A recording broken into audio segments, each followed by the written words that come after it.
복된 주일 주시는 말씀 같이 읽겠습니다. 지난 시간에 이어서 출애굽기 25장 23절에서 30절까지 되겠습니다. 너는 조각목으로 상을 만들되 길이는 2규빗, 너비는 1규빗, 높이는 1규빗 반이 되게 하고 그 주위에 손바닥 넓이만한 턱을 만들고 그 턱 주위에 금으로 태를 만들고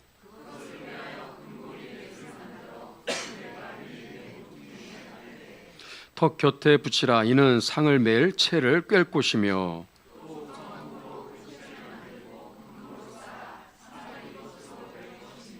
너는 대적과 숟가락과 병과 붓는 잔을 만들되 순금으로 만들며 상 위에 진설병을 두어 항상 내 앞에 있게 할지니라. 아멘. 하나님, 복된 주일 저희들을 인도하여 주심을 감사를 드립니다. 성막에 대한 말씀, 오늘도 세 번째 시간입니다.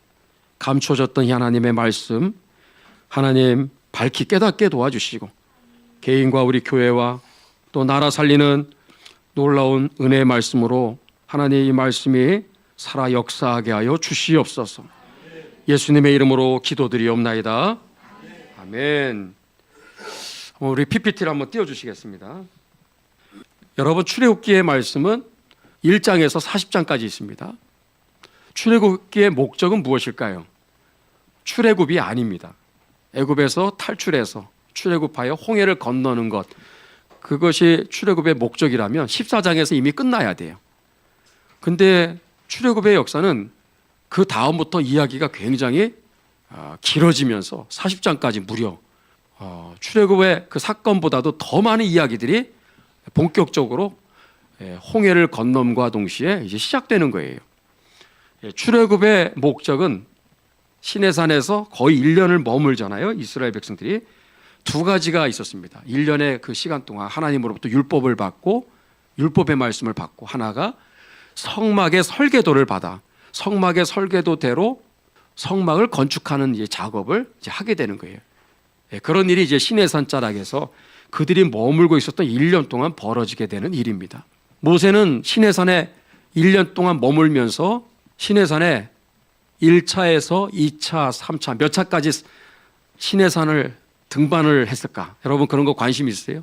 성경을 자세히 보면 8번 시내산을 등정을 합니다.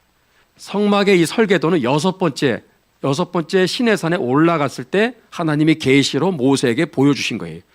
그래서 그 성막의 설계도대로 하나도 더할 것도 없고 뺄 것도 없이 그대로 이 성막 설계도대로 성막을 건축하라. 그래서 성막을 건축하게 된 것이 출애굽기 40장에 가면 이제 다 완공이 되면서 출애굽기가 끝나는 거예요. 이 그림은 바로 이 성막의 전체 이제 그림인데 우리 신앙생활의 축소판입니다. 이걸 가만히 보면 우리 신앙생활에 있어서 우리의 현재 주소를 우리가 스스로 진단할 수 있어요.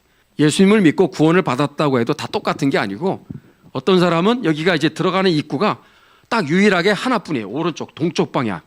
저 안으로 들어가는 이제 순서부터 시작해서 하나하나가 다 우리 신앙생활에 의미가 있는 거예요. 우리 이 세상에 존재하는 수많은 사람들은 두 종류입니다. 예수님을 정말 믿고 죄사함 받고 거듭난 구원받은 사람들이 있는가 하면, 또 한 부류는 전혀 예수님을 알지 못하고 믿지 아니하고 지옥 가는지도 모르고 지옥 가는 사람들. 두 종류예요, 두 종류. 저희는 이 성막의 바깥에 있는 자들이 아니라 예수 피로 구원받아 하나님의 자녀가 된 구원받은 백성들인 줄로 믿습니다. 우리 하나님의 구원받은 백성들은 지금 어디에 있느냐? 적어도 이 바깥에서 서성거리지 않습니다. 저희는 이 성막의 동쪽의 문을 통과해 번제단과 물두멍, 이거 나중에 보겠지만 다 예수님의 십자가 사건들이에요. 그 피의 공로로 다 죄 사함 받고 씻김을 받고 정결케 된 구원받은 하나님의 자녀가 되었다고 하는 이 구원의 역사들을 이제 다 의미하고 있는 거죠. 자, 우리는 신앙생활 하는데 상당히 많은 분들이 구원을 받았다고 하면서 우리의 현재 모습이 어디에 지금 서 있냐면, 사실은 저기 성소와 지성소 안으로 들어가야 되는데 그게 아니라 이 성막들에만 지금 서 있는, 여기에만 지금 머물러 있는 신앙생활하는 분들이 상당히 많습니다. 하나님이 이 출애굽기의 말씀을 기록하게 하신 것은 왜 그럴까?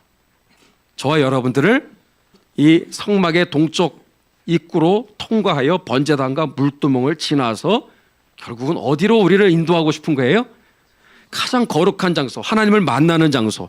성소는 홀리 플레이스, 거룩한 장소예요. 지성소는 가장 거룩한 장소, most holy place, 가장 거룩한 장소가 지성소예요.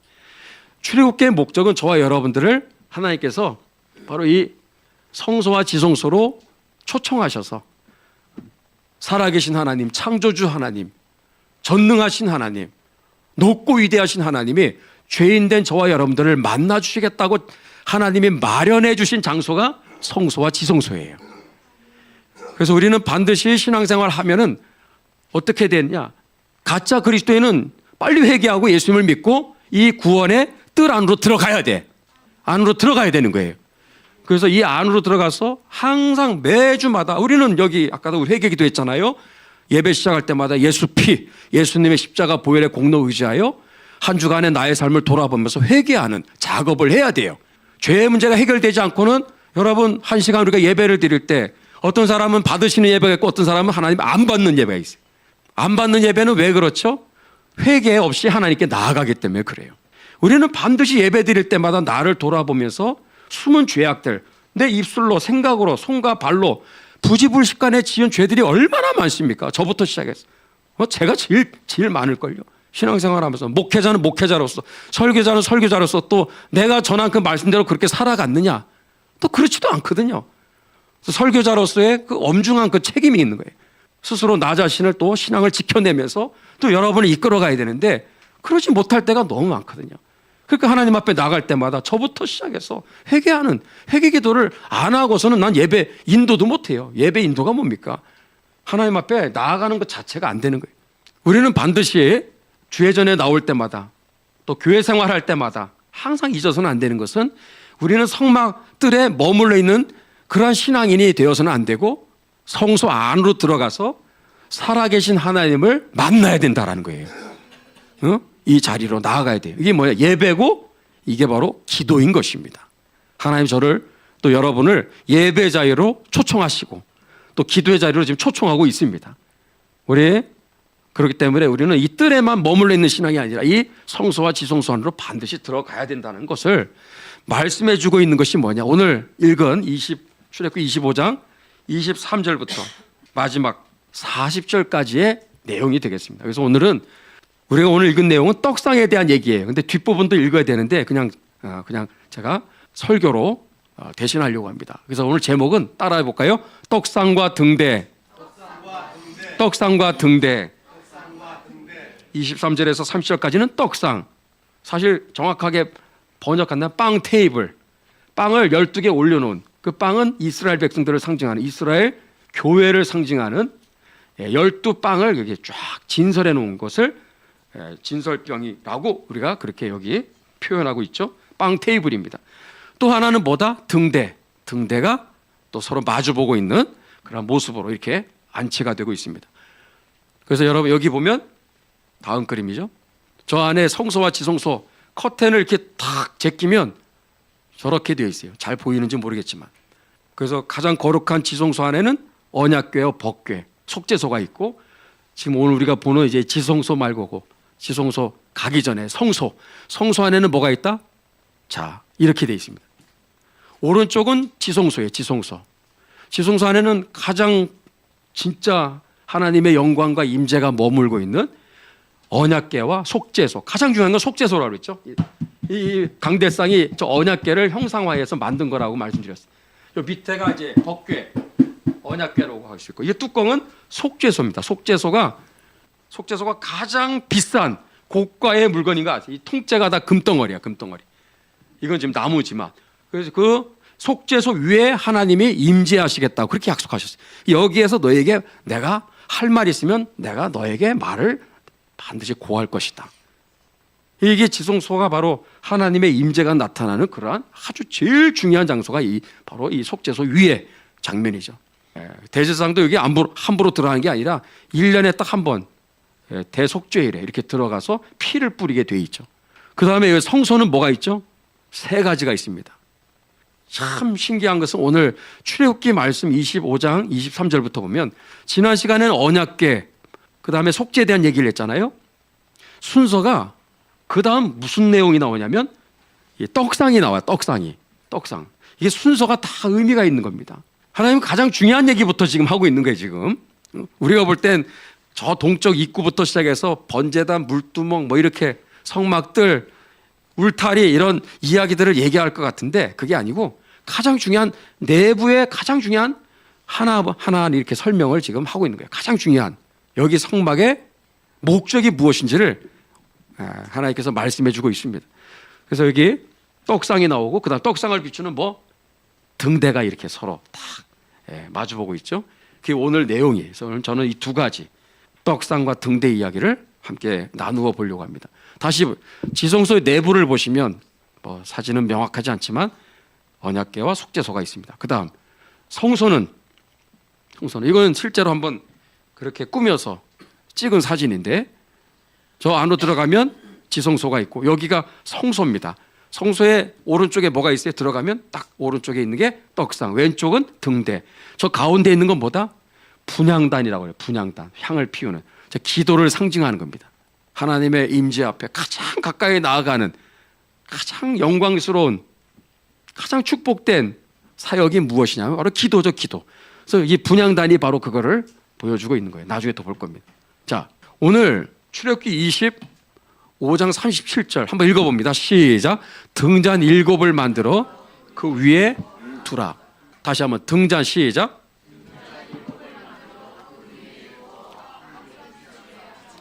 예, 이게 명령입니다. 이게 등잔 7, 이게 등잔 7이죠. 이게 하나 둘 셋 넷 다섯 개. 등잔 7을 여기 등대 위에다가 등잔을 올려놓고 불을 비추게 한다는 거죠. 그래서 어디를 비추게 한다? 바로 정면에 있는 떡상을 비추게 하라. 이렇게 지금 말씀하고 있습니다. 그리고 출애굽기 40장 24절도 시작. 성막 남편에 등대를 놓아 상과 대하게 하고. 이게 지금 이건 남쪽 방향이고 떡상은 북쪽에 있어요. 동서남북으로 보게 되면 남쪽은 등대, 북쪽은 떡상이 떡하니 있는 거죠. 그래서 바로 정면에 이렇게 설치를 해놓고 항상 불을 24시간 단 한순간도 불을 꺼서는 안 되게 돼 있어요. 그래서 이 등대 이야기부터 제가 하는 이유는 이 등대가 존재하는 목적이 떡상이기 때문에 그렇다라는 거예요. 떡상. 그래서 여러분 레위기 24장을 보면은 레위기 24장에도 이 등대와 떡상의 관계가 거기도 잘 나와 있는데 거기 보니까 뭐라고 돼 있느냐? 불을 꺼뜨리지 말라. 이거를 3번을 강조합니다. 3번을. 불을 꺼뜨리지 말아라. 우리말 성경을 보면 그 불이 계속 타오르게 하라. 불이 타오르게 하라. 이 등대 7, 이 등잔에 불이 계속 타오르게 하라. 우리 개역 한글 이렇게 보면 뭐 끊이지 말며, 그래서 꺼뜨리지 말라 이죠. 그래서 계속해서 제사장들은 이 불이 꺼졌나 안 꺼졌나를 계속 점검을 해야 돼요. 그리고 불이 이렇게 이제 교체할 때는 빨리 들어가서 그걸 또 빨리 교체해주고, 그 타다나무 심지 이런 거를 불똥 그릇에다가 다 넣어서 땅바닥에 어지럽히지 않게 하여튼 깨끗하게 정리도 하고. 그래서 이 불이 꺼지지 않도록 항상 24시간 관리를 해야 되는 책임이 아론과 그의 아들들 제사장들의 책임이에요. 그게 레위기 24장에 나오는데 불 꺼뜨리지 마, 불 꺼뜨리지 마, 불 꺼뜨리지 마. 그래서 3번 나옵니다. 그렇게 강조를 해요. 레위기 24장 시작부터. 왜 이렇게 이게 성경에 강조되고 있는가? 이유가 있어요. 등대가 왜 존재하느냐? 등대가 존재하는 것은 앞에 있는 떡상을 항상 24시간 비추기 위한 목적 때문에 이게 불을 꺼뜨려서는 안 되는 거예요. 여러분 이게 뭘까? 등대는요 우리의 빛이 되시는 예수 그리스도를 상징하는 것입니다. 아멘. 그리고 우리를 날마다 하나님의 은혜 앞에 우리를 이끄시는 보혜사 성령님을 또한 상징하는 거예요. 예수님, 성령님. 이 등대가 항상 떡 12개, 이스라엘 12지파를 상징하는 그 떡을 비추는 것은 오늘날 우리를 이끄시는 예수 그리스도와 성령님을 이제 상징하는 것입니다. 그래서 이 등대야말로 얼마나 이게 중요한지 여러분 다시 출애굽기 25장을 보시면 37절에 한번 읽어볼까요? 시작. 등잔 7을 만들어 그 위에 두어 앞을 비추게 하며. 그러니까 등잔의 목적은 무조건 뭐예요? 딱 하나예요. 앞을 비추게 하는 거예요. 앞을 비추게 하는 것입니다. 그래서 떡상에 있는 12개 그 떡, 그것은 다 교회를 상징하는 거예요. 구원받은 택한 백성들을 상징하는 것입니다. 그러면 그 택한 백성들이 이렇게 등대로부터 나오는 빛 가운데 인도를 받아서 또 예수님 자신의 말씀인 줄로 믿습니다. 말씀이신 예수님 또 성령님의 그 인도하심을 따라서 결국은 어디에 가야 된다? 하나님의 보좌 앞에까지 나아가도록 하게 하기 위해서 등대가 존재하는 것입니다. 등대가 존재하는 목적은 저와 여러분들을 하나님의 그 임재 앞에, 하나님의 보좌 앞에 우리를 이끄시기 위해서 예수님께서 말씀으로 끊임없이 우리에게 역사하시는 것이고, 성령님이 또 우리를, 보혜사 성령님이 우리를 인도해 주시는 목적이 바로 이 등대가 그거를 설명해 주는 거예요. 얼마나 이게 중요한 역할인지 여러분, 여기 25장 39절을 보면 등대는 재료가 뭘까요? 이거를 만드는 재료가 정금, 순금으로 만드는데 얼만큼 들어갔을까요? 1달란트로 만들었어요. 1달란트. 1달란트가 얼마나 되는지 아세요? 34kg입니다. 34kg. 별로 놀라지도 않으시네, 여러분들은. 금덩어리가 많으신가 봐. 34kg. 34kg을 통으로 이렇게 금덩어리가 있는 거를 여기 쳐서라는 말은 그 영어 성경에는 해머라는 말을 써요. 해머 워크.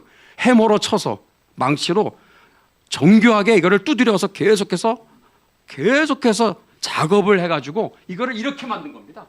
갖다 붙인 게 아니라 금덩어리 하나를 정교하게 계속해서 부살렐이라고 하는 뛰어난 이 장인이 이거를 딱딱딱딱 두드려가지고 이 기가 막힌 정교한 등대를 제작하게 된 거예요. 34kg. 이게 여러분 34kg고 오늘날 하나로 우리나라 지금 가치로 얼마나 되는지 아세요? 45억에서 50억입니다. 아무리 적게 잡아도 50억. 이거 하나가 50억짜리예요. 성막에서 정말 손꼽는 정말 가장 비싼 고가의 물건이 이거예요. 가장 비싼 건 뭐죠? 이거. 법궤 위에 뚜껑. 법궤를 덮은 뚜껑. 속죄소야말로 제일 비쌉니다. 그거는 뭐 수백억 이상 뭐 천문학적인 돈이 거기에 투입이 된 거예요. 이 통째로 금 도금한 게 아니라 금 덩어리를 만든 거예요. 여기에서 우리는 금이 많이 들어갔다고 하는 것을 여러분이 어떻게 이해되는가? 그만큼 그 중요한 거기에는 목적이 있구나. 그 물건 하나가 말하고자 하는 중요한 목적이 그 고가의 그 물건 하나하나에 다 의미가 있는 거예요. 함부로 아무런 재료를 쓴 게 아니라 순금으로 정금으로 하게 한 것입니다. 이게 바로 이거를 등대가 비추는 진설병입니다. 좀 희미하지만 진설병 이렇게 만들었어요. 다르게.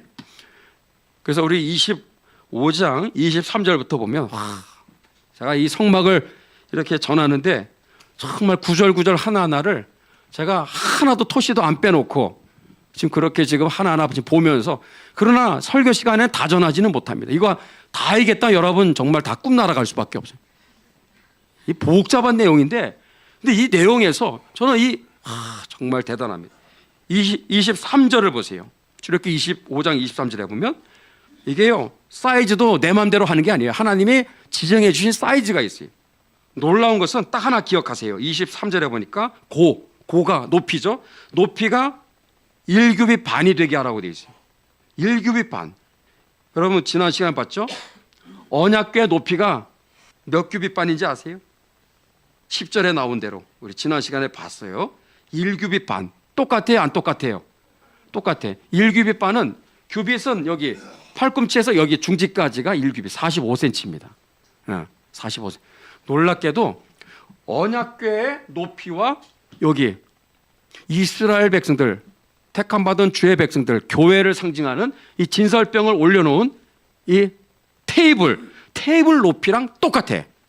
1규빗 반 68cm. 68cm.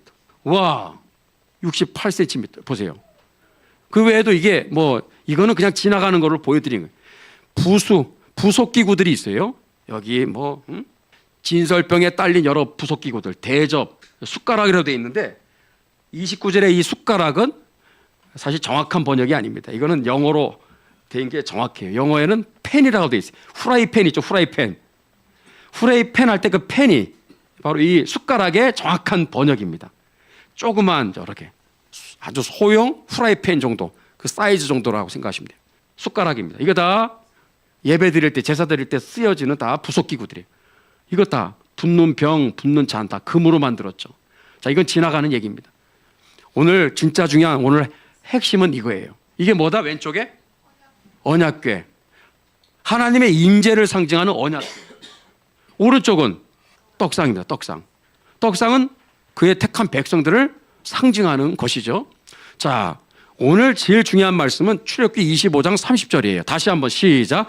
상위에 진설병을 두어 항상 내 앞에 있게 할지니라. 여기 보니까 진설병이라는 단어가 도대체 무슨 단어일까? 이럴 때 이제 원어를 보게 되면 도움을 많이 받습니다. 직역을 해야 돼요. 직역을. 뜻이 뭔지 아세요? 얼굴의 빵입니다. 얼굴의 빵. 신기한 표현을 쓰고 있죠. 얼굴의 빵. 이스라엘 백성들을 지금 가리키는 거예요. 그리고 내 앞에 있게 할지니라 이렇게 얘기했죠. 이스라엘 백성들의 그 얼굴을 내 얼굴 앞에 지금 항상 있게 하라는 거예요. 내 앞에 있다. 이거는 내 얼굴 앞에라는 말이에요. 그러니까 내 얼굴 앞에 이스라엘 백성들의 얼굴을 항상 마주보도록 항상 같은 눈높이에 같은 그죠? 68cm의 그 높이에 딱 맞게 정확하게 언약궤와 여기 진설병 빵 테이블을 제작하라는 거예요. 그런데 이게 도대체 왜 그렇게 했을까? 알고 봤더니 출애굽기 25장 30절. 바로 이것 때문에 그런 거예요. 하나님이 저와 여러분들을 날마다 함께 교제하기를 원하시고 대화하기를 원하시고 하나님이 여러분에게 말씀하기를 원하시고 또 여러분의 있는 심중에 그 기쁜 간구를 하나님께 계속 올려드리면 하나님은 그 기도를 듣기를 원하시는 거예요. 하나님과 저와 여러분들이 만나기를 원하시는 거예요. 성막들만 밟다가 그냥 집으로 가는 자들이 아니라 들어왔으면 어디까지 가야 된다?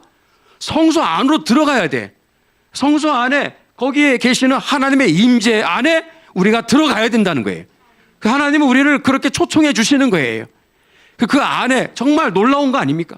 만왕의 왕이신 창조주 하나님, 높고 위대하신 하나님이 저와 여러분들을 만나고 싶어서 하나님이 점점 자기 자신을 스스로 계속해서 낮추고 68cm까지. 저는 이거를 은혜의 수치라고 저는 그렇게 표현하고 싶어요. 기적의 수치, 은혜의 수치. 여러분 이런 놀라운 정말 감격이 어디 있습니까? 하나님이 저와 여러분들을 만나고 싶어가지고 이렇게 이거를 상징으로 물론 표현한 거지만 그 하나님의 마음이 여기에 담겨져 있는 줄로 믿습니다.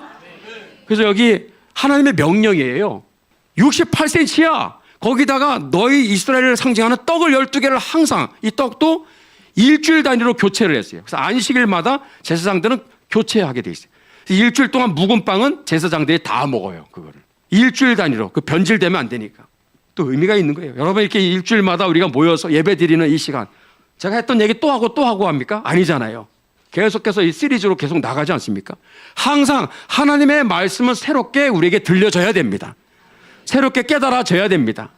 이 말씀이 뻔한 말씀, 진부한 말씀, 했던 얘기 또 하네 이게 아니라 들어도 또 새롭고 또 새롭고 사실 뭐 같은 얘기 같은데 또 우리가 이렇게 성경을 출애굽기는 출애굽기대로 또 주중에는 예레미야는 예레미야대로 저희는 이제 성경을 강해 설교하니까 다양하게 볼 수가 있는 거 얼마나 감사한지. 여러분 이런 정말 출애굽기 말씀 속에서 황송한 마음이 들지 않아요? 하나님 저와 여러분들을 만나고 싶어가지고 스스로 이렇게 자신을 낮추신 겁니다. 68cm로. 그래서 여러분들을 초청하고 있는 거예요. 그게 바로 이 말씀 안에 그 하나님의 마음이 담겨져 있는 거예요. 아가서 2장 14절에 보니까 따라하세요. 나로 내 얼굴을 보게 하라. 아멘. 하나님 저와 여러분들과 데이트하고 싶어 하시는 거예요. 믿으시면 아멘. 데이트하고 싶어 하시는 거예요. 제발 좀 나랑 좀 데이트하자. 좀 만나자.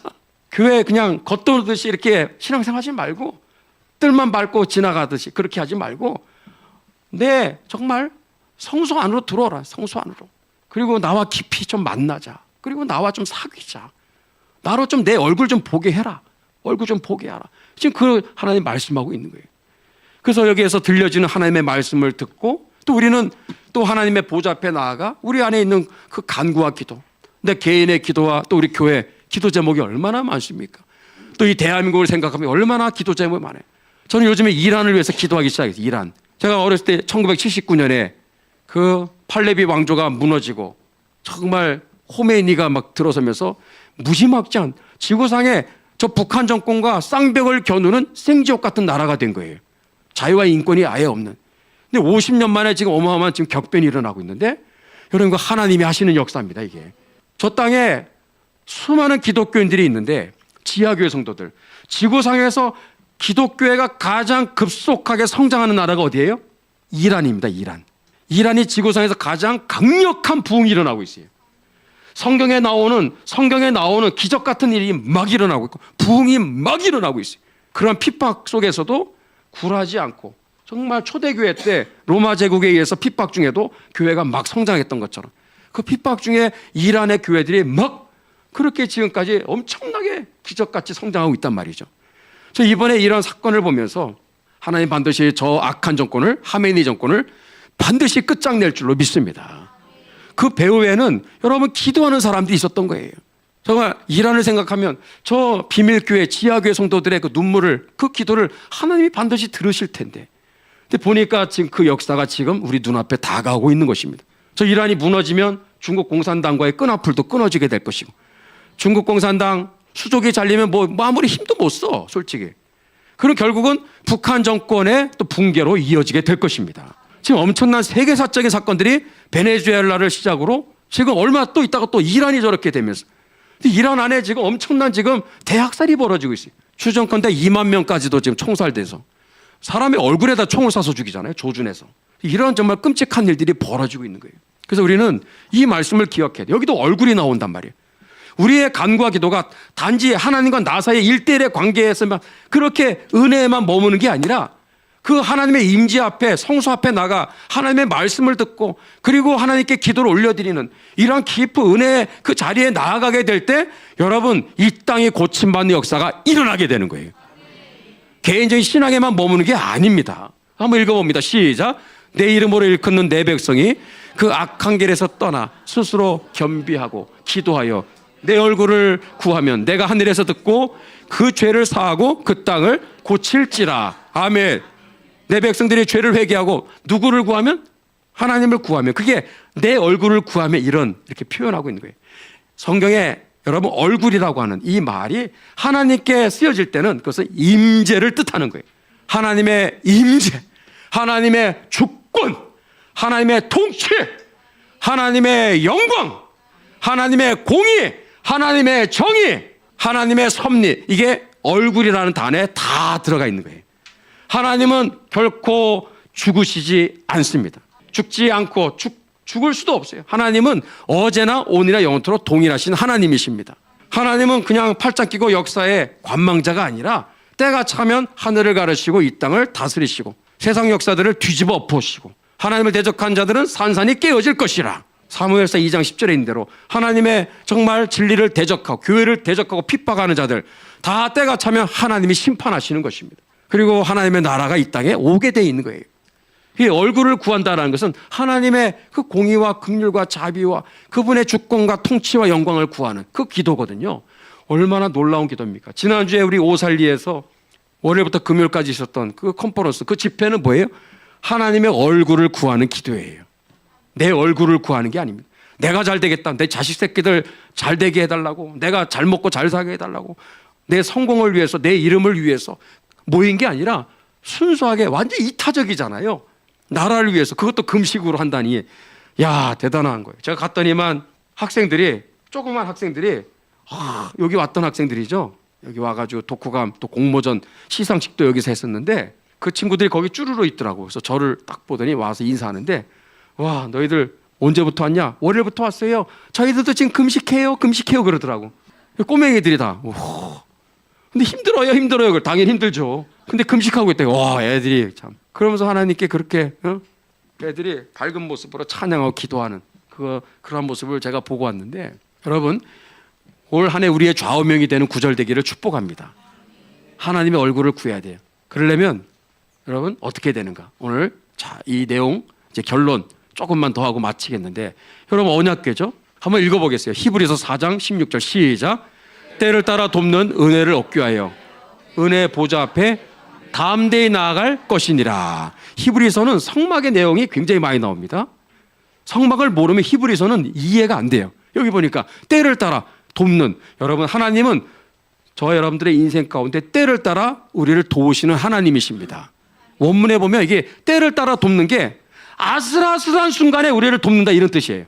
극적인 순간에 벼랑 끝에서 이제 넘어질 것 같아, 무너질 것 같아, 다 이제는 다 망할 것 같아, 그냥 나락으로 떨어질 것 같아. 그 아슬아슬한 순간에 우리를 돕겠다라는 거예요. 그게 때를 따라 돕는 은혜라는 표현이거든요. 그런 은혜를 어떻게 얻을 수 있는가? 평상시에 우리가 신앙생활 한다고 되는 게 아니, 이거는 조건이 있어요. 은혜 보좌 앞에 나아가야 됩니다. 은혜 보좌 앞에. 이 은혜 보좌가 뭐냐? 지성소 안에 있는 저 언약궤, 언약궤와 속죄소를 말하는 이 언약궤죠. 밑에, 여기 밑에도 히브리서에 보니까 그러므로 우리가 저 안식에 들어가기를 뭐하라? 힘쓸지니. 히브리서에는 힘쓰라는 말이 나와요. 어디에 힘쓰라? 안식에 들어가기에 힘쓰라. 이 안식은 보좌를 말하는 거예요. 지성소 안에 있는 저 언약궤 보좌를 안식이라고 좀 표현하고 있는 거예요. 안식. 여러분 우리가 이 세상 살아갈 때 어디에서 안식을 누리겠어요? 어디에서 기쁨과 평안, 우리 안에 자유함, 우리 안에 하나님께서 주시는 정말 그 진정한 안식은 세상 어디에도 없어요. 그것은 하나님의 보좌 앞에 나아갈 때만 얻을 수가 있는 것입니다. 여러분 이게 뭐예요? 이게 언약궤를 덮은 뚜껑, 속죄소라고 해요. 속죄소. 다시 따라하세요. 속죄소. 저 속죄소를 어떻게 표현하죠? 시은좌. 시은좌. 아, 번역을 잘했어요. 시은자, 보좌. 시은자는 은혜를 베풀어 주시는 장소. 은혜를 베풀어 주시는 장소가 이제 시은좌. 또 KJV, 킹제임스에는 멀시 시트라고 번역했죠. 자비의 의자. 또 번역이 잘 된 거예요. 자비의 의자. 윌리엄 틴데일 같은 순교자가 다 번역한 거거든요. 사실은 그 킹제임스 성경의 90%가 윌리엄 틴데일, 영어 번역 성경의 아버지죠. 이 속죄소를 어떻게 번역할까 하다가 윌리엄 틴데일이 정말 적확한 단어를 거기에 딱 번역한 거예요. 그게 멀시 시트예요. 기가 막힌 번역입니다. 하나님의 자비가 임하는 장소. 여러분 이게 바로 그거예요. 굳이 이게 시청각 자료로 설명한다면 이 자리 위에 이게 강대상이 된 것은 바로 이 자리를 통해 하나님 말씀이 선포되는 자리이기 때문에 이게 가장 중요한 장소가 되는 거죠. 하나님 말씀이 이곳에 들려지는 장소, 하나님의 은혜가 임하는 장소, 하나님 저와 여러분들을 만나주시는 장소, 우리의 기도가 상달되는 장소, 우리의 기도가 응답되는 장소가 뭐다? 멀시 시트, 시은좌인 줄로 믿습니다. 속죄소예요. 속죄소. 죄가 용서받는 장소라는 뜻이 속죄소라고 해서 우리가 속죄소 그러면은 죄만 용서받는 걸로 생각하는데 그게 아니라 죄의 문제가 해결되면 하나님으로부터의 모든 빛들의 아버지께로부터 은혜가 우리 가운데 쏟아지게 되어 있는 거예요. 은혜가 베풀어지는 장소가 되는 거예요. 진짜 그게 속죄소가, 시은자가 그렇게 해서 되는 겁니다. 저는 오늘 이제 후반부에 말씀을 맺으면서 실제적인 얘기 몇 마디만 하고 이제 마무리하겠습니다. 여러분 6.25 달력, 우리 하늘교회가 매년마다 6.25 달력을 제작을 하고 있잖아요. 여기 1월 달에 보면 15일, 지난주가 15일이었죠. 15일이 무슨 기념이라고 되어 있죠? 울프 하운드 작전 기념이라고 되어 있죠. 여러분 일사후퇴 다 알죠? 1951년 1월 4일 수도 서울을 중공군한테 결국은 우리가 빼앗깁니다. 그리고 또다시 서울을 등지고 피난을 가게 되는 뭐 참 기가 막힌 일이 그때 있었던 거죠. 어떤 일이 이때 도대체 찾아왔길래 이런 상황까지 왔을까? 이 중국 공산당이 불법으로 개입하면서 1950년 10월 19일에 중공군이 이제 6.25 전쟁에 이제 들어오게 됩니다. 여러분 3년 동안 중국 공산당이 몇 명이 들어왔느냐? 여러분 몇 명 들어왔어요? 60만, 70만이 들어온 게 아닙니다. 300만 명이 들어왔어요. 300만 명이. 이건 중국의 그 공식 발표에 제가 말씀을 드린 거예요. 자기들이 300만 거기에 참전했다고. 우리는 그동안 60, 70만 그 정도만 생각했는데 그게 아니라 300만이 불법으로 개입을 한 거예요. 그러니까 중공군이 들어오는 순간 10월, 11월, 12월 3개월 동안 미군은 또 유엔군은 계속 밀리기만 하고 퇴각하는데 정신이 없는 거예요. 제대로 싸우지도 못해. 싸워본들 계속해서 그냥 거의 몰살되기도 하고 막 군우리 같은 저기 평양 옆에 군우리라고 있는데 거기에서는 포위가 돼서 미군들 5천 명이 몰살당했어요. 5천 명. 5천 명이 여러분 다 죽임을 당했어요. 비극적인 사건들이 일어나고 그러니까 멘붕에 빠지는 거예요. 미군들이. 그래서 계속 밀리다가 결국은 12월이 됐을 때 384 이북 지역을 결국은 포기하고 다 철수합니다. 1월이 되었을 때는 수도 서울마저 포기하고 야 빨리 퇴각하자. 그래서 1월이 되었을 때 145태가 시작이 된 거예요. 더군다나 당시에 그 워커 장군이라고 미 8군 사령관 워커 장군 정말 낙동강 방어선 잘 지켰던 분이 12월에 교통사고로 세상을 떠났거든요. 그러니까 후임 자리를 찾다가 누가 결국 오냐면 리찌웨이라는 장군이 이제 오게 됩니다. 여러분 리찌웨이 장군이 누구냐? 지성소 앞에 나아가 기도하는 기도의 사람이에요. 전쟁터에서도 기도하는 기도의 사람이었어요. 그 사람의 그 기도가 결국은 역사를 뒤바꾼 겁니다. 전세를 뒤바꾼 거예요. 판세를 뒤바꾸고 대한민국을 망하는 상황에서 다시 대한민국을 기사회생하게 된 그 역사는 리찌웨이 장군으로부터 찾아오게 되는 거예요. 그게 바로 울프 하운드 작전 기념일입니다. 이 리찌웨이 장군, 이분이 리찌웨이 장군이거든요. 리찌웨이 장군이 한국에 급파돼서 와서 완전히 패배주의에 쩌들어 있어. 미군들 유엔군 할 것 없이 야 우리 중공군 절대로 이길 수 없다. 우리는 무조건 퇴각이다. 백선엽 장군은 그런 회고록에다가 글을 썼어요. 이제는 퇴각하는 것도 힘이 없다. 퇴각하는 것도 이제 퇴각할 힘조차도 없다 그러면서 너무 그냥 낙심에 빠져가지고 그렇게 글을 쓰신 분이 바로 백선엽 장군이에요. 그 이분이 와서 보니까 야, 이 16개국 전투 파병 국가가 전부 다 멘붕에 빠져가지고 두려움과 공포에 그냥 어쩔 줄 모르고 있는 거예요. 패배주의에 그냥 사로잡혀서 중공군만 떴다 그러면 그냥 두려움과 공포에 그냥 벌써 싸울 생각 전의를 상실하는 거예요. 그 리찌웨이 장군이 여기에 미 8군 사령관으로 부임을 해서 나중에 유엔군 사령관, 나중에 또 유엔군을 전체 또 진두지하지 않습니까? 처음에 왔을 때 보니까 야 보통 심각한 게 아니에요. 군인들은 사기가 그냥 제일 중요한 건데 사기가 이제 땅바닥에 있으니까 그 이분이 그런 상황에서 이제 하나님께 기도하는 거예요. 리찌웨이 장군은 기도의 사람이에요. 어디에서? 예배당? 그 당시 예배당이 언제 갑니까? 예배당 다 파괴된대.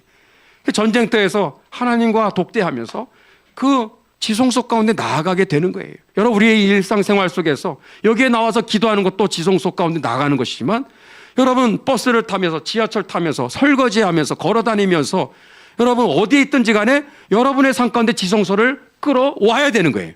아멘. 그 자리가 여러분 지성소가 될 수 있습니다. 우리 리찌웨이 장군은 전쟁터에서 지성소 가운데 하나님께 나아간 사람이에요. 그때 하나님이 주신 지혜와 전략이 뭐냐? 울프 하운드 작전이에요. 울프 하운드라는 것은 개 종류 중에 지구상에서 존재하는 가장 등치가 이렇게 산만해 그냥 사람보다 더 큽니다. 이게 어마무시한 거의 뭐 개가 아니라 맹수 수준이죠.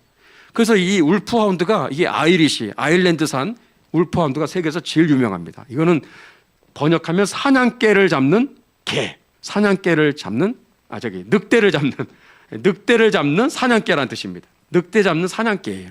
근데 이 울프 하운드의 그 별명이 하나 있는데 젠틀 자이언트예요. 젠틀 자이언트. 평상시에는 온순한 거예요. 온순해. 평상시에는 저 녀석이 저 늑대와 싸울 수 있겠나 싶을 정도로 너무 순해 빠졌는데 늑대만 나타났다 그러면 뭐예요? 싸워나온 맹수로 돌변하는 거예요. 아주 늑대 담자는 아주 그냥 최고입니다. 최고. 아마 호랑이하고도 싸울 수 있을 것 같아요.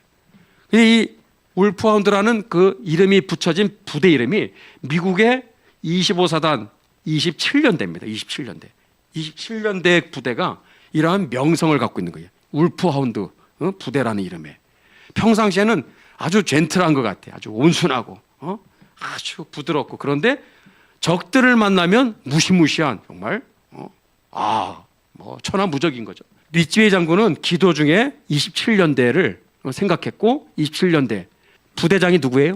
마이켈리스라고 하는 저분을 이제 호출합니다. 그래서 마이켈리스한테 울프 하운드 작전을 이제 하다를 하죠. 울프 하운드라는 것은 다시 말씀드리면 이게 뭐냐면 그 당시에 1951년 1월 15일에 찍힌 사진인데 중공군 우리가 너무 겁먹을 필요 없다.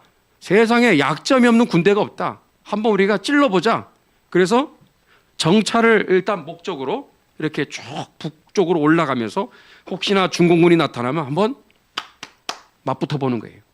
맞짱을 떠서 싸워보면서 싸우다 보면 뭔가 중요한 저들의 약점이 발견이 될 것이다. 그래서 이 울프하운드 작전이 15일부터 25일까지 10일 동안 전개됩니다. 10일 동안 이렇게 쭉 싸우다가 중공군의 약점을 드디어 발견한 거예요. 그게 뭔지 아세요? 중공군이 저렇게 대단한 것 같지만 딱 7일 싸우면 나가 떨어진다라는 사실. 7일 저렇게 막 무서운 정말 기세로 싸우는데 7일 정도만 지나면 잠잠해지는 거예요. 왜 그럴까요? 배가 고파가지고 기력이 다 떨어진 거예요. 보급이 다 끊어져가지고 평택, 제천, 수원, 이천 이런 데까지 뭐 한참 내려오니까 위에서 보급을 해주는 게 다 끊어졌어. 군인은 먹고 이렇게 싸워야 되는데 먹는 게 부실하다 보니까 일주일 싸우면 배가 고파가지고 힘을 못 쓰는 거야 그냥. 그래서 일주일 지나면 다 나가 떨어져 있는 그러한 최약점을 발견하게 된 거예요. 여러분 끝난 겁니다. 적의 약점을 딱 간파하는 순간 그 다음부터는 저거 아무것도 조기 호랑이에요. 그래서 리치웨 장군은 이때부터 저들의 약점을 알았기 때문에 그 일주일에서 딱 10일에 얘네들의 가장 전력은 아무리 길어야 일주일에서 10일이다. 그래서 요 약점을 이용해서 반격을 하게 되죠. 얘네들이 잠잠할 때 기력이 없어가지고 배가 고파가지고 힘도 못 쓰고 있을 때 반격 작전한 거예요. 무슨 썬더볼트니 라운드업이니 리퍼 작전 뭐 이러면서 막 올라오다가 드디어 빼앗겼던 수도서울을 탈환한 게 1951년 3월 15일입니다. 이건 하나님께 기도한 기도의 사람이 이렇게 울프하운드 작전을 했고 저들의 약점을 발견했고 그리고 이제는 찔러보는 게 아니라 진짜 얘네들을 북으로 몰아내는 반격 작전을 바로 정광석화 같이 바로 시행을 해가지고 결국은 중국 공산당과 북한 공산당을 물리쳐서 빼앗겼던 서울을 차지한 이 사건, 이것은 한국 교회사예요. 이건 기도의 응답인 줄로 믿습니다. 기도의 응답이에요. 그냥 전쟁의 이야기가 아니라니까. 기도했기 때문에 다 지휘관들이 이거 뭐고 전부 다 폐색이 짙어가지고 싸울 의지를 다 잃어버렸는데 이분은 달랐던 거죠. 이게 어디서 그런 능력이 나오죠? 하나님께서 주시는 그것은 믿음의 역사입니다. 그것은 또 기도의 능력인 줄로 믿습니다. 자, 이런 결과로 이렇게 찾아온 거예요. 이분이 우리나라 와서 보니까 장병들이 전부 다 싸울 의지가 없어. 그래서 편지를 써서 전부 다 읽히게 합니다. 그게 결국은 전세를 뒤바꾸는 계기가 되는 거예요. 우리는 왜 여기 왔는가? 우리는 무엇을 해서 싸우는가? 두 가지 질문을 던지는 거예요. 전 장병들에게. 이분은 그냥 지휘관이 아니라는 것을 이걸만 봐도 알 수 있어요. 우리는 우리의 동맹국인 한국의 자유뿐만 아니라 미국의 자유를 위해서 우리는 싸우는 것이다. 이분은 보는 눈이 한국만 생각한 게 아니라 한국을 빼앗기면 한국이 적과 통일되면 미국도 안심할 수 없다. 미국이 무슨 안심할 수 있겠느냐? 한국은 지금 최후의 보루고 최후의 방어선인데 최후의 방어선이 무너지면 미국이 안심할 수 있을 것 같은가? 미국도 언젠가는 저 중국 공산 세력들에 의해서 우리도 이렇게 어려움을 당할 수가 있으니 지금 막지 않으면 안 된다. 그 얘기를 한 거예요. 결론적으로 공산주의와 개인의 자유 중 양자택일을 하기 위해서 우리는 싸우는 것이다. 그러면서 마지막으로 문제의 본질은 뭐다? 우리의 살아가는 조국에서 하나님께서 꽃피도록 하신 그 힘이 공산주의를 저지하고 패배시킬 수 있는가 하는 것이다. 미국이라는 위대한 250년의 역사가 사실은 그 자유를 위한 투쟁이거든요. 그래서 자유를 결국은 지켜냈고 그래서 번영과 발전을 이루어낸 그 250년의 역사가 과연 이 한국 땅에서 일어날 것인가? 그러면서 마지막 결론이 뭐예요? 우리 리치웨 장군이 얼마나 비장한지를 잘 보여주는 거죠. 하나님께서 우리를 인도하심에 따라서 우리가 생존할 것인가? 아니면 하나님 없는 세상에서 시체처럼 사라질 것인가? 이게 다 뭐예요? 기도하는 가운데, 지성소 가운데 나아가서 기도하는 가운데 하나님께 주신 지혜와 여러분 그 명철, 그러한 정확하게 핵심을 보는, 적들도 적들이지만 지금 문제는 가장 큰 적은 뭐다? 우리 안에 지금 들어와 있는 패배주의. 우리는 안 돼. 우리는 할 수 없어. 이미 싸우지도 않았는데 이미 다 져버린 거야. 중국 공산당 놈보다 더 무서운 게 뭐다? 이 패배주의. 이 두려움과 공포. 이거부터 물리쳐야 된다. 그러면서 이 편지를 썼고 그것이 탁 먹히게 된 거예요. 그리고 정확하게 전쟁의 명분을 딱 얘기해 줬죠. 그리고 우리가 상대될 적은 저 중국 공산당 놈들이다. 그러면서 정확하게 주적 개념을 확고히 하고 나서 딱 전의를 정비하니까 무시무시한 이제 군대로 돌변하게 된 거예요. 여러분 6.25 때 장진호 전투, 이게 미군들이 장진호에 갇혀가지고 10배가 넘는 중공군에 둘러싸여서 그 포위망을 뚫고 흥남항구까지 한 보름 걸렸어요. 보름에 걸쳐서 흥남항구까지 철수하는 작전이 장진호 전투라고 그래요. 미군들 한 7천여 명이 죽거나 다쳤죠. 대부분 많이 얼어 죽었어요. 체감 온도가 영하 30도에서 40도래. 총이 안 나가요. 이게 발사가 안 돼. 다 얼어가지고. 총을 맞으면 또 혹시나 이걸 치료를 받아야 되는데 이 마취, 몰핀이 땡땡 얼어가지고 이 몰핀도 이게 쓸 수도 없는, 이러지도 저러지도 못하는 이런 비참한 상황이었죠. 이 오른쪽은 전사한 전우들을 트럭에다가 싣고 지금 흥남항구로 빠져내려가는 장면입니다. 여러분 미군들은 이 비참한 전투를 그냥 정신없이 싸운 게 아니라 하나님을 의지하면서, 특히나 그 황초령 고개, 황초령 가장 고비가 황초령이었어요. 왜냐하면 거기 건너려고 했는데 중공군 이놈들이 그냥 다리 교각 하나, 교량 하나를 완전히 파괴하는 바람에 건너갈 수 없는 그런 상황이 있었죠. 근데 하늘에서 비행기에서 다리에 설치하라고 6개인가 그 교량을 하늘에 떨어뜨리는 기가 막힌 작전을 하게 되죠. 근데 그 과정이 그냥 된 게 아니라 눈보라가 치는 과정이기 때문에 비행기가 떠서 작전을 못 하는데, 그때 미군이 했던 건 뭐냐, 1사단의 그 수천 명의 장병들이 황초령 고개 그 꼭대기 위에서 살얼음에 그러한 정말 체감온도 30도 40도의 그러한 생지옥 같은 상황에서 이 말씀을 붙잡고 기도한 거예요. 우리 한번 읽어볼까요? 시작. 우리의 영혼이 사냥꾼의 올무에서 벗어난 새같이 되었나니 올무가 끊어짐으로 우리가 벗어났도다. 우리의 도움은 천지를 지으신 여호와의 이름에 있도다. 아멘. 아직 벗어나지 않았거든요. 근데 하나님의 말씀을 붙잡고 우리는 반드시 벗어날 수 있다. 우리는 반드시 빠져나갈 수 있다. 우리의 도움은 우리가 아니라 천지를 지신 여호와 하나님이시기 때문에 하나님 우리와 함께 하시고 우리를 구원해 주실 것이다. 여러분 이 기도를 한 거예요. 그 기도할 때 눈보라가 갑자기 딱 스톱해 멈추면서 하늘에 아주 선명한 불빛이 비추기 시작한 게 그게 장진호 전투의 심벌이 된 거예요. 장진호 전투 그런 미국 분들은 별을 이렇게 마크로 해서 그렇게 하잖아요. 그게 황초령 고개에서 장병들이 수천 명의 1사단 병력이 하나님께 이 말씀 붙잡고 기도할 때 하나님께서 하늘에 이 세찬 눈보라가 잠잠하게 했고 하늘에 아주 깨끗한 날씨가 돼서 비행기가 떠서 교량을 6개를 떨어뜨리는 이 작전이 성공하게 된 겁니다. 여러분 6.25 전쟁은 한국 교회사입니다. 저는 마지막 여러분 트럼프 대통령 일기 때 대통령으로서의 직무를 시작하기 전에 그가 존경하는 목사님들을 불러다가 기도하는 장면이에요. 저 맨 밑에 빨간 넥타이 메고 계신 지금 목사님이 지금 대표로 기도하고 있는데 로버트 제프리라고 하는 목사님이죠. 트럼프 대통령의 아주 중요한 그 멘토 역할을 하시는 분이에요. 이분이 뭐라고 그러냐, 하나님이 당신을 세계 최강대국 미국의 대통령으로 세워주신 이유가 뭐냐, 저 북한의 김정은 독재 정권을 무너뜨리라는 뜻입니다. 그래서 당신에 강력한 힘을 주신 것입니다. 그 힘을 잘 쓰십시오 라고 그렇게 얘기한 분이 로버트 제프리 목사님이에요. 여러분 두 번째 2기 내각 때 작년 2025년 2월 25일자 현지 시각이죠. 미국 2월 25일 작년 2월 25일에 내각을 출범하면서 여기에 장관 중에 목사님 출신이 있거든요. 미국 텍사스의 대형교회 목사이자 주택도시개발부 장관으로 또 발탁이 됐어요. 스콧 터너 목사님. 스콧 터너 목사님의 기도로 우리 내각을 출범하겠습니다. 예정에도 없던 기도를 부탁하니까 딱 일어서 자연스럽게 이제 기도를 하는데 하나님께서 트럼프 대통령과 우리 내각의 이 한 사람 한 사람들을 기름 부어 세워주셔서 미국을 다시금 신앙의 회복을 일으킬 수 있는 기회를 주신 것을 감사합니다. 그렇게 기도한 거예요. 미국이 하나님을 떠났거든. 미국이 다시 하나님께 돌아올 수 있는 이 기회를 트럼프 대통령과 이 내각을 통해서 일으키실 하나님을 찬양합니다. 그러면서 이분의 그 기도는 지금 일어나고 있는 일들을 그때 이미 다 기도대로 그 기도가 지금까지 이제 오게 된 거예요.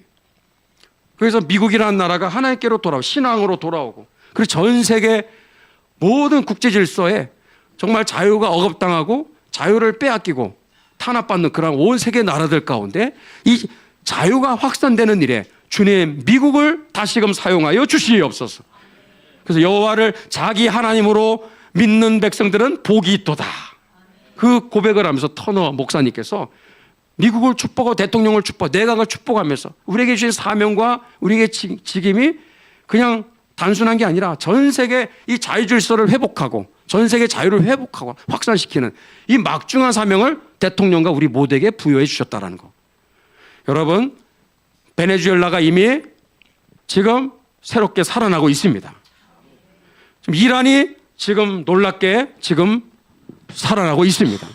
하나님께서 전 세계 국제 질서를 하나님께서 땅과 하늘을 진동케 하셔서 악의 질서의 축을 붕괴시키고 있습니다. 중국 공산당도 무너지게 될 줄로 믿습니다. 김정은 정권도 무너지게 될 줄로 믿습니다. 이러한 놀라운 역사들이 이렇게 기도 가운데서 시작되고 있다는 사실을 우리는 놓쳐서는 안 되겠습니다.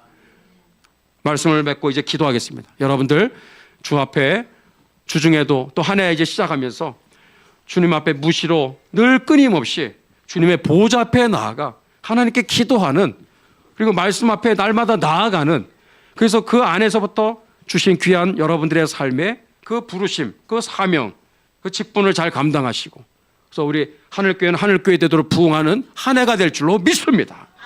또 이 대한민국 가운데도 하나님이 격변의 이 참으로 온 세계 가운데서 이 한반도 가운데 이 대한민국 가운데 종북 주사파 세력들과 종중 세력들을 다 몰아내시고 하나님께서 하나님의 뜻 가운데 모든 질서들을 재편하셔서 반드시 이 나라를 새롭게 해 주실 줄로 믿습니다.